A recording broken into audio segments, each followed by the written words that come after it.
You're very welcome to the polling station. Paul Krishmanurty is back. How are you, Paul? Very well, Johnny. Good to see you again, mate. It's good to see you. I'm actually at Ferryhouse Racecourse here. I can't really show you the background, but it's too bright. But I'm at Ferryhouse Racecourse building up for the Irish National. But Paul, the smell of freshly cut grass has actually put me in good form. That's how mad I've gone through lockdown. I'm so happy for you. I'm very happy for you, Johnny. I'm stuck in my flat. Can you relate to him, William? Can you relate to him? Just this sense of claustrophobia has been locked up for the last year or so, William Kedjanyi. I can and I can't. I mean, I've already had many cases of the full-on brainworms due to the pandemic, but the rule of 6 has come, so I do have a bit more freedom, lucky as I am to live in one of the nicer parts of Normal Island, the southwest. Beautiful. Well, let's get straight to it. And Scottish politics. We had a big debate on RT last week about a potential United Ireland, and it was actually barely mentioned at all how important matters in Scotland are to be in relation to the potential breakup of the UK. But Ireland's role in Scotland is called Alban in Gaelic, and Alba is the new party that Salmond has come up with. Talk to me about this. Is he going to resurrect his political career, William Kedjanyi? In one way, yes. In another way, no. He's definitely back in the game. He's getting all of the attention, which I'm sure he loves.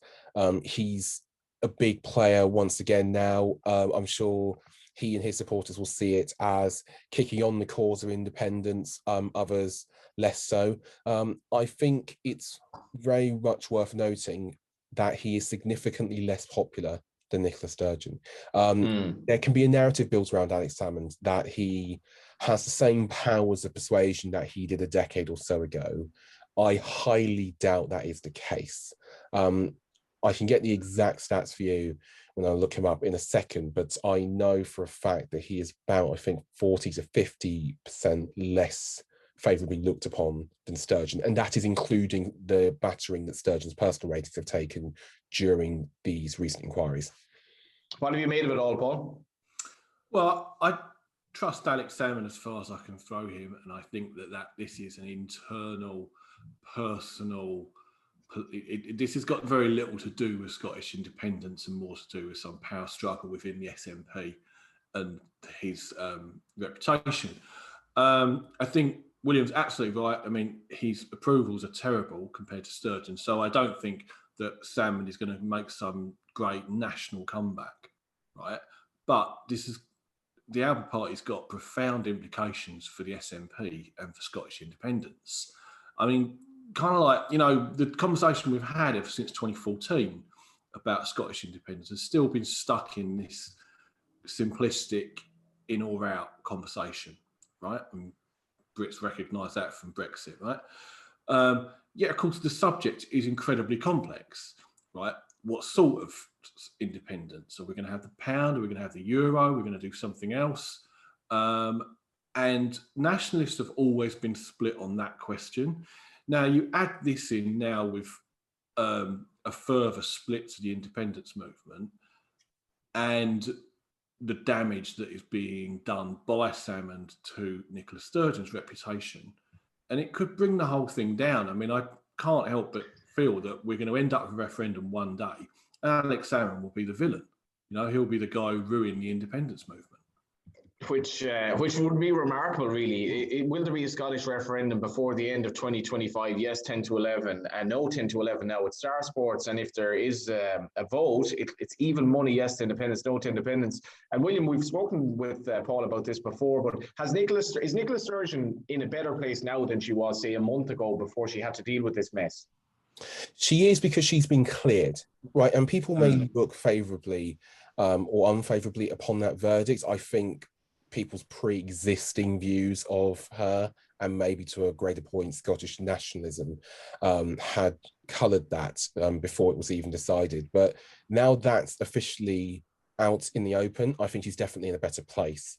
Alba is, I'd say, a problem for the SNP on two fronts. Number one, it increases the clear divisions seen within the party, and we know that's not really a popular look for political parties. Number two, it takes away attention, and a lot of it, but they are only standing list candidates, which does give the SNP some clear air.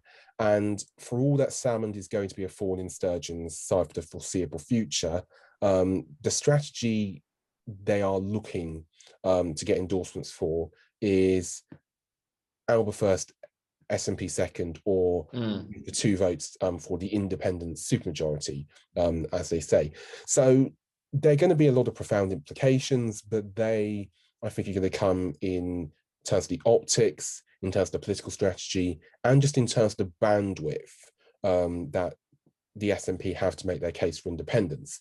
And not only that too, but this potential clash with the Greens, which some people have been playing up, because Salmond and Alba may be looking to chase some of those voters. Whether they're ideologically aligned, I would doubt. I'd have my doubts over that, but that's something to watch as well. Well, that is very interesting as well. You have these independence movements, or even like Sinn Féin in Ireland. It's kind of hard to know where Sinn Féin actually stands on green issues. Even though, Paul, you would argue that green issues are going to become almost the overarching kind of political currency or discourse for everyone going forward as it gets worse. No SNP majority, 8-11 with Star Sports. SNP majority, even money with Star Sports, Paul, for the 2021 election. I'm inclined to think that, look, it's going to be very close, but I'm inclined to think they won't get a majority, and that the upshot of them not getting a majority will weaken the case for an imminent referendum, and thus, just slightly, gradually damage the SNP bit by bit. I mean, the fact that we're already talking about who would be the next SNP leader is really important, because we cannot underestimate just how good Salmond and Sturgeon have been at raising that party's profile. I'm old enough to remember when Salmond stood aside and John Swinney was leader, and they've just become irrelevant overnight. Now, I mean, just another angle on this, not specifically to do with independence, but watching the debate last night on BBC, Anna Sarwar is a multifold improvement on anyone Labour have had as a Scottish Labour leader in the last 10 years. He's on the ball. He knows. I think he understands politics, and he understands how to cut through. And he's running against Sturgeon in Southside. So you've suddenly changed a big dynamic, and this has always been the key to the Scottish political system and the independence vote, is this swap over between Labour and SNP, right? Because these people aren't probably going to vote Tory, right? The reason the SNP surge was taking Labour voters. Sarwar has a very good chance right now, with the enthusiasm, new in the job, maybe surprise people at Labour doing a bit better, head-to-head v Sturgeon, who's under the cosh a bit at the moment. And, I'm not saying Labour are going to dramatically turn it around, but you're talking about a party with a deep history there that have been on the floor, on the absolute floor for years, and they're still getting 21%. Is it that hard to turn a party that's in that position with that base into a 27, 28, 30%? And if you put Labour on that and put them in second place ahead of the Tories in Scotland, eating into the SNP, all bets are off. Could change very, very quickly. Well, actually, on that, is it a hard position for the Labour Party to take? Because the Labour Party is pro-union, but it obviously wants to win votes in Scotland as well. It's very hard. That's the fundamental reason that they fell apart in the first place in Scotland. Ed Miliband ran the most non-existent campaign in history, and I think that without Gordon Brown at the helm, Labour just couldn't sell that British message in Scotland, right, under a Tory government. And I think that is why Labour will never probably return to anything like the situation they were in prior to 2014 in Scotland. But as I say, they are in a position where it wouldn't take a great deal for them to suddenly go from 1 seat to 15 seats or 20 seats in Westminster, Scottish seats in Westminster, denying the SNP a majority, being the main unionist party in Scotland. Again, how many of the unionist voters that vote for the Tories in recent years were doing so partly because of Ruth Davidson. The transformation for the Tory party. She's gone now. Yeah, it brings us on to Labour as well. And if there's nothing William Kedjanyi likes talking about more, it's a Hartlepool by-election in which Labour is actually a very, very sharp price, a very, very marginal favourite over the Conservatives, 4-5 and tips on. Yeah, this is a really, really good situation for anybody like me who's not only interested in politics and betting, but also putting opinion to the test. And this is a big test on a number of fronts. There are many angles. I mean, first of all, I've got to mention the Free North Independence Party, which is this huge 20-1. 20-1, down from 200s. The initial quote, getting, I know. Paul Krishmanurty isn't know what to make of it all. I think it's a really interesting test because not only do you have them, but you have reform, and you have a situation where Labour would be hoping to take back the seat. The general expectation of by-elections is that the opposing party, I think, usually wins them, although that's depending on how competitive the seat is. You've also got Boris Johnson's record in the North being put to the test. The Conservatives have talked about levelling up for about the guts of a year. We've been talking a lot about the Red Wall and all that discourse, and you suddenly got all these narratives actually about to be put by the one thing which can actually tell us what people are thinking really conclusively, which is a by-election. Interesting polling, well, not really polling, but modelling. An MRP poll was done. It was replicated to Hartlepool. It shows Labour in front by 3% and to the Conservatives, with Reform on 9 and the Greens on 7. I wouldn't be taking that polling as gospel. There are a lot of local nuances in by-elections that even rigid polling can struggle to pick up, let alone an MRP result, which has been modelled on Hartlepool. But I think it's fair to say it's likely to be tight. And I think it's fair to say that we're only at the beginning of this. Having two non-major parties, with no disrespect to the Free North supporters watching this, is a very interesting factor here, and not one we get to deal with often. I'd have to say, by the way, just before I hand off to Paul, the Conservatives are looking like the bet at the moment, based on the national direction of travel and also troubles with Paul Williams, who is the Labour candidate. It kind of shows maybe how basket case this has been in Britain. Like Hartlepool voted 69.5% leave, 30.43% remain, and Labour a couple of years later obviously favourites to win this by-election ball. Just got to say, it's a very rare moment of disagreement between me and Will here. I very, very rare. am all over Labour here. I think that I'm on evens average. I would price it about 2 to 5, 1 to 2. Oh my God! William Kedjanyi has just lost. He's just died. We'll see. I mean, well, I'm interested. Yeah, we'll see. So let's run through. So first of all, this is a seat that Labour won in their worst ever election result, when they were absolutely on the floor.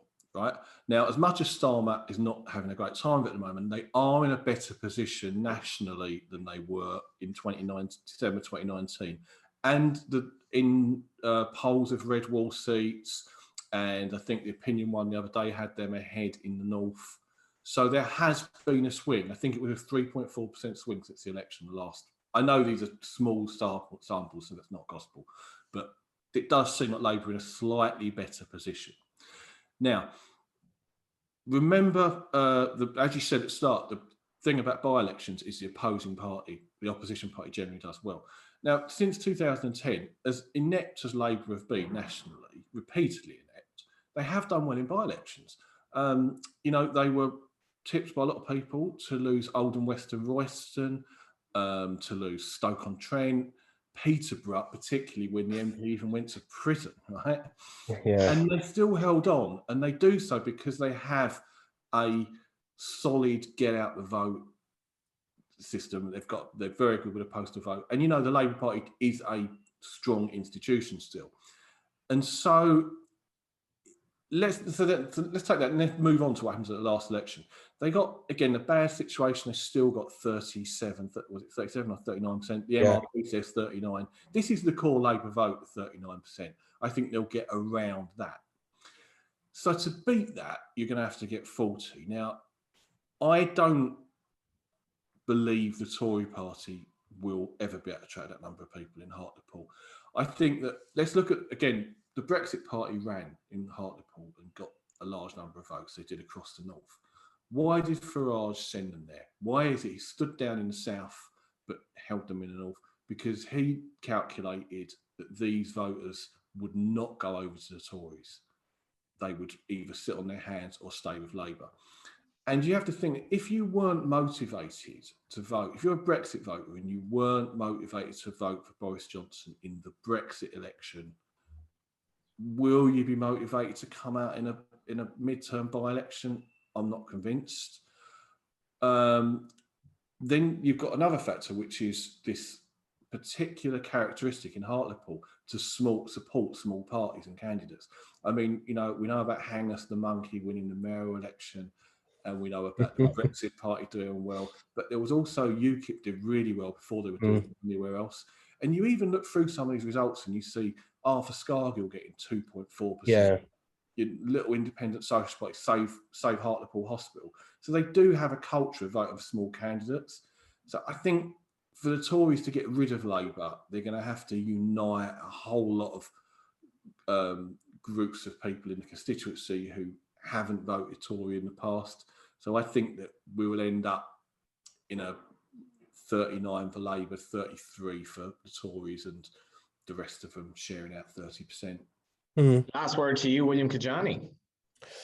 Take all of that on board. One thing with the Reform Party, I think it might be big that Richard Tice isn't standing and he's going for the London Assembly instead, which was just confirmed yesterday. I thought that to be significant, particularly when it comes to their chances of taking away the votes on a Brexit base. Although I do take the point that Farage went and thought these people wouldn't go across to the Tories. I think he makes a very good case there. I think he does. I just don't really have the faith in Labour. Even taking all that in mind, I'm more looking at this as we are now compared with the recent past. But I do think those are excellent points.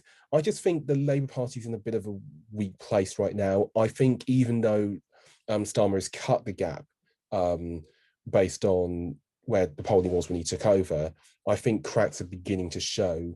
And I wouldn't have wanted this test if I was him personally. And I think there are still reasons to oppose Labour, albeit that I was in Peterborough for Star Sports. I remember that election night. So I have seen the effect that a good get out the vote campaign can have, especially when there are multiple parties contesting it. It'll be fascinating to see what happens, especially when we get polling. But it's a really solid argument for all that I do think Labour is there for the taking. Any other business before we wrap up? Well, generally, I just want to indulge. I agree generally with what William's saying about Labour. They're in a terrible place. I think this business with the Free North Party, it's just ridiculous, but it is consistent with everything we know about the Labour Party and their history. The government could be in the middle of the worst corruption scandal in history. It could be falling apart, and they will find a way to split. I mean, we know how split they are now. We know how split they were during Corbyn, but this goes back. I can remember when they were in government and they found ways to fight over Blairites and Brownites. And nobody knew what the difference was between a Blairite and a Brownite. They just had to have a fight. Yeah, Labour 4 to 5, Conservatives 10 to 11. William Kedjanyi, it's been great having them on again. It has been absolutely wonderful. Please do come back and join us because it's only going to get more intense. We've got absolutely tons to get through as we approach May, and it's genuinely a massive set of local elections. I think there's going to be pretty substantial outcomes from them, and there's also going to be value as well. I think there's going to be value as well. The more markets, generally speaking, the more value there is, and I definitely think we'll have a fair set of winners and losers from this set of local elections, and I can't wait. Yeah, I'm going to be having a word to you as well about a few odds on a potentially United Ireland in the future, because it's only ramping up over here. Thanks a million, Paul, and thanks a million, William. Pleasure, as always. And we'll be back next week with Polling Station.